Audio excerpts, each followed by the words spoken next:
আসসালামু আলাইকুম viewers, welcome back to my channel. আজ আমি আপনাদেরকে করে দেখাবো দুধ চিতই পিঠা। আর এই দুধ চিতই পিঠা আমরা কিন্তু বিভিন্নভাবে খেয়ে থাকি। কেউ খেয়ে থাকি ভর্তা, মাংস, মানে চা দিয়ে, আবার কেউ দুধ দিয়ে খেয়ে থাকি। তো আমি আসলে দুধ দিয়ে বানাবো, তার জন্য এটার নাম হয়ে গেছে দুধ চিতই পিঠা। তো এই দুধ চিতই পিঠাটা খুবই নরম আর মজাদার একটা পিঠা। আমাদের ছোট বড় সকলের, বিশেষ করে মুরব্বীরা কিন্তু খুবই মজা করে খেতে পারবে, যেহেতু একদম নরম তুলতুলে, একদম পাউরুটির মতো নরম হবে এই দুধ চিতই পিঠাটা। তো আমি আজকে করে দেখাবো আপনাদেরকে। আশা করি আমার আজকের রেসিপি ভালো লাগবে আপনাদের। ভালো লাগলে অবশ্যই লাইক শেয়ার দিতে ভুলবেন না প্লিজ।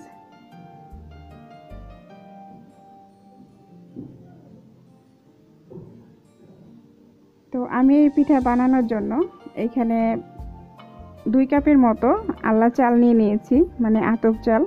এক একজন এক এক নামে চিনতে পারেন, আল্লা চাউল কিংবা আতপ চাউল, যেটাই হোক। তো যাই হোক, এখানে আমি এটাকে সারা রাত ভিজিয়ে রেখেছি। ভিজানোর পরে ধুয়ে আমি একটা বাটিতে নিয়ে নিলাম। নিয়ে আমি এখন একটা ব্লেন্ডার জগে নিয়ে নিব।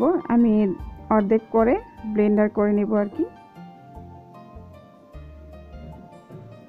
আপনারা চাইলে কিন্তু শুকনা চালের গুঁড়িটা দিয়েও বানাতে পারেন, কিংবা এই চালটাকে পানি ঝরিয়ে সামান্য একটু শুকিয়ে ফ্যানের বাতাসে চালের গুঁড়া বানিয়ে নিতে পারেন। তো আমি এখানে 1 কাপের মতো নিয়ে নিলাম ব্লেন্ডার জগে, দিয়ে দিলাম সমান পরিমাণ হালকা কুসুম গরম পানি দিয়ে এখন ব্লেন্ড করে নেব। তো আমি ব্লেন্ড করে নিয়ে আসলাম, দেখব হয়ে গেছে কিনা, মানে মিহি হয়েছে কিনা। তো হ্যাঁ, পুরোপুরি মিহি হয়ে গেছে। তো এটার ঘনত্বটা আপনারা দেখতেই পাচ্ছেন, ঠিক এরকম হবে। আবার পানি লাগলে দেওয়া যাবে।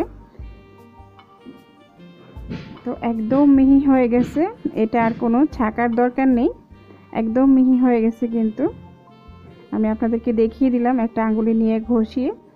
যদি দানাদার ভাব থাকতো তাহলে আবার দিয়ে দিতাম, তো এটাতে কোনো দানাদার ভাব নেই, একদম মিহি হয়ে গেছে। তার জন্য এটা ছাকাও লাগবে না। আর কারো সন্দেহ থাকলে ছেঁকে নিতে পারেন, সমস্যা নেই। এতে করে পিঠাটা আরও স্মুথ হতে পারে। তো আমার এখানে 2 কাপ চালই ব্লেন্ডার করা হয়ে গেল।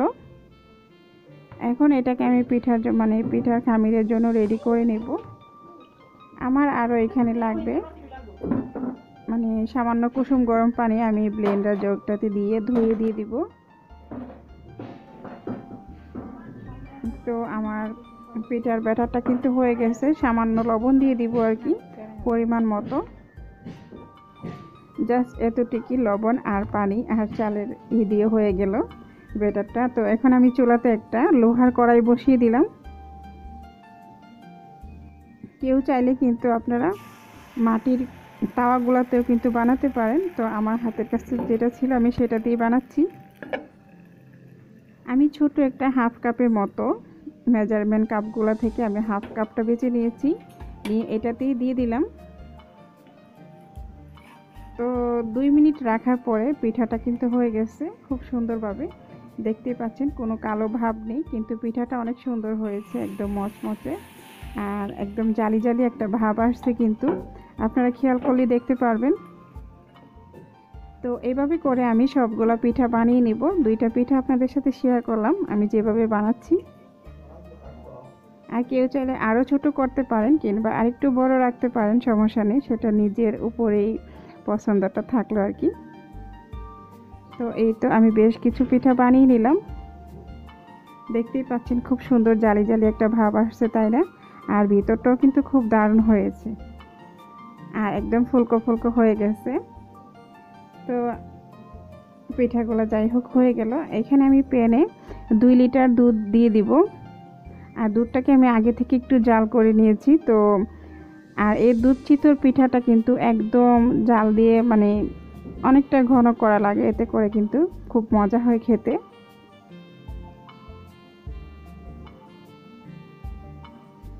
তো আমি 1 কাপের মতো চিনি দিয়ে দিলাম। 1 কাপ দিয়ে তারপরে আবারও 1 টেবিল চামচ দিয়ে দিলাম। মিষ্টিটা আসলে নিজেদের মানে নিজেদের উপরেই করে কে কতটুকু মিষ্টি পছন্দ করি আমরা। তো দেখতে পাচ্ছেন এখানে আমি 1 কাপ দিয়ে আবারও হাফ কাপের মতো দিয়ে দিলাম। আর দিয়ে দিলাম 2টা এলাচ আর 2টা দারুচিনির ফালি। এটার ফ্লেভারটা কেউ না চাইলে নাও দিতে পারেন, সমস্যা নেই। তো আমি দিয়ে আবার উঠিয়ে ফেলে দিব। কিন্তু এখানে আমার দুধটা জাল করা হয়ে গেছে, মানে 2 লিটার দুধ আমি জাল করে 1 লিটারের থেকে সামান্য একটু বেশি রয়ে গেছে আর কি। আর এখানে আমি 1 কাপের মতো খেজুরের গুড়টাকে আমি গলিয়ে সামান্য গরম পানি দিয়ে একটু জাল করে নিয়ে ঠান্ডা করে একটা বাটিতে রেখে দিয়েছি। আর দুধটাকেও আমি ঠান্ডা করে নিয়েছি। দুধটা থাকতে হবে একদম কুসুম গরম, এত বেশি গরম দেওয়া যাবে না। একটা আঙ্গুল দিয়ে চুবিয়ে দেখতে হবে আঙ্গুলটা সয় কি না, তারপরে আপনারা গুড়টা অ্যাড করবেন, না হলে কিন্তু দুধটা ফেটে যেতে পারে। আসলে এই টিপসগুলো ফলো করলে কিন্তু আমাদের কোনো কাজই নষ্ট হবে না। সরাসরি গরম দুধের মাঝে গুড়টা দেওয়া যাবে না, এতে করে দুধ ফেটে যেতে পারে। তো আমি এখন এক এক করে পিঠাগুলো দিয়ে দিলাম, দিয়ে একটু করে দিচ্ছি আর কি।